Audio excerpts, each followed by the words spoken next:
All right, guys, welcome back to the channel. Thanks for tuning in. Thanks for watching. Elon finally did it. He delivered on his promise as expected, or as not expected for some people, which is delivering the FSD Beta 10.69.3.1 wide to everyone in North America who requests it. No more safety scores, no more driving tortuously slow or very awkward to try to get those safety score numbers. If you request it, you can now get it on your car. So kudos to Tesla and to Elon for delivering on that promise. Okay, so now everyone should have it. Everyone, please stay safe. And now what we wanted to do right now is just quickly take a drive to show you how FSD Beta performs at night. That's one of the highly requested videos that have been requested from us, is to be able to do a video at night to determine how it fares day versus night. And we're going to do that right now today. And obviously now with more people, we should have a lot more data to help improve FSD Beta faster within each iteration. So let's see what that looks like right now. So we're going to take it on our first pass, just the first pass. The winding mountain road has lots of deers on it on our second pass, so we're going to forego that one. We're just going to do the first pass at night and see how it performs, see how it fares, see how it handles itself at night. One of the reasons I don't typically do it at night is because of potholes. It's hard to see potholes. I don't want to get caught out there hitting a pothole, having a flat tire, and going through that drama. But since we're on a road that we know pretty well, we're going to be able to go ahead and do that here. I'm going to put it in gear. I'm going to allow FSD Beta to engage, do a little bit of a accelerator, and let FSD Beta engage. If you're new to FSD Beta, once you turn it on, after being in park, it takes a minute to kick in. Now it's kicked in, and I'll engage.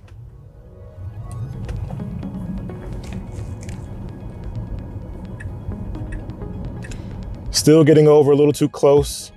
And when I say a little too close, I just mean too close to hit this particular manhole cover that it typically hits. Good job creeping out. Sees a car, waits for it now. Gets a little too far out. Probably could have went, but it didn't. Again, cautious is okay. And now it proceeds to go. Here's that manhole cover I talked about, and we're off.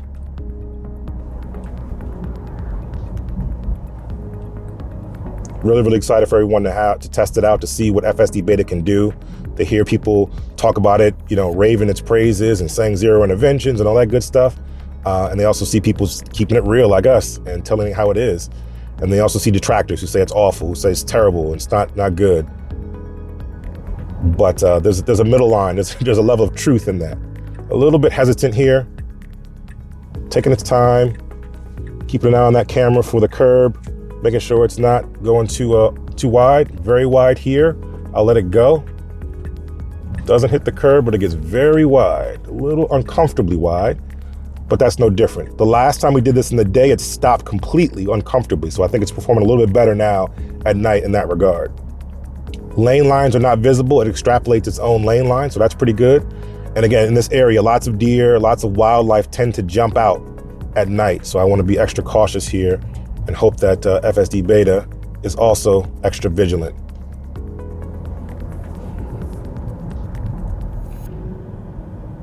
All right, if you're new to FSD Beta, definitely don't feel embarrassed or feel awkward if you have to disengage a lot until you get used to it. You get a feel for it, and you get a feel for where you drive it, but definitely try to drive it in places that you're familiar with. Always stop, or not always stop, stop sign, unprotected left, has the right to go. A little hesitant, but then goes. No disruption to anyone, so I'm okay with that. But a little bit hesitant, a little bit more hesitant here at night. But I think the contrast, typically at night for autopilot in general, going all the way back to autopilot, it's better at night because the contrast of the lane lines is better. So it can see things a lot better and have a little bit more confidence as a result of that. I'll bump up the speed to 30. Just to be consistent with the videos I've done before, and we'll go. But definitely don't be hesitant and afraid to disengage. You're going to do that often to get a hang of it, to get a handle of it, and then you should be good. The reason why a lot of people ask, the reason why we don't really measure interventions here on this particular channel is just because it's really unrealistic in this area. Admittedly by Elon, FSD Beta is developed and fine-tuned for the Bay Area, where all the developers live. They live there, their headquarters are there, they drive their Model 3s and Model Ys there, back and forth from work. They tune and adjust based on that data. And that's why if you're in the Bay Area, it's probably gonna work really, really well for you there. And then the further away from the Bay Area you are, it probably doesn't work as well, okay? And add to that, that not every developer, depending on who you are driving Model S or Model X. They're typically driving Model 3 and Model Ys. Again, that's not everybody, that's most of the people that are testing and driving these cars. So the system is best suited right now for Model 3, Model Y, Bay Area, West Coast, okay? So just keep that in mind as you drive, or if you have multiple Teslas, you have a 3 or a Y and an S or an X, just know that it's gonna perform a little bit better on the 3 and the Y, again, depending on where you are. But just in general, because it seems as though my theory is that S and X are not fine-tuned. The size, the weight, the inertia of the car going around turns, et cetera, is fine-tuned for Model 3 and Model Y. So far, this drive has been pretty straightforward, pretty good. Light traffic after the holidays. Happy holidays for those that partook. But otherwise, it's going to be doing its thing just as I expect, which is great. It's always good to do exactly what you expect it to do, and then sometimes unsettling when it does something you don't expect it to do. I expect it to go straight. It's now veering back to the old behavior. So nighttime and a double parked car here.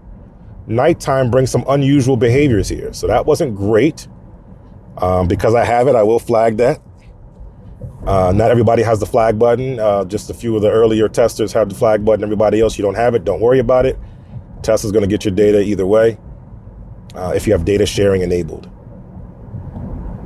But so far, that was a little bit regressive. It didn't do that during the day. It definitely did it at night.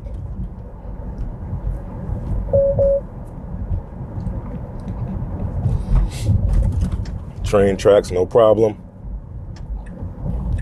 Getting ready to make this turn. Now in the daytime, it tends to get over, bias towards the right, then turn left and make the turn. No one's behind us. Whoa, pretty good. Didn't go that far to the left, so that was great. Okay, so a little bit of a regression that one pass. Everything else seems pretty consistent from daytime. I'm not having any auto wiper issues or high beam issues here at night. This is a pretty well-lit area, so I'm not sure if that has a bearing on it, but it's been pretty solid. The only concern for me is just the potholes, right? Being able to see the potholes and take over and disengage as needed. But let me know what you thought in the comments. Let me know your thoughts about FSD Beta, if you got it, if it's your first time getting it, if you've been on an older update and you just got the latest update. Let me know your thoughts. Let me know what you thought about this night drive. If you like this better than the daytime, should we do more night drives in general, just to compare and contrast how FSD Beta fares? All right. Let me know your experiences. Let me know your thoughts. Also, let me know where you are. Again, West Coast, much better. East Coast, not so great. Some room for improvement, some work to be done on the East Coast. But the big thing here, I think, is Elon came through as he said he would, which is great. Before Thanksgiving, he released it wide to everybody in North America, 10.69.3.1, while he works on version 11. So I think this is a good move for Tesla to be able to prepare everybody, stage everybody with the latest update, and then put out version 11, which is supposed to be a step change in the way that they do things and the way that the code is being built and deployed for both highway autopilot and city streets autopilot. All right, so hopefully that next update will be good. Everybody stay safe. Hopefully there's no major incidents with the build and with people being reckless. And then we get version 11, and that'll be the real sort of a game changer or step up from that build. All right, let me know your thoughts in the comments. And until the next time, enjoy your day, enjoy your Tesla.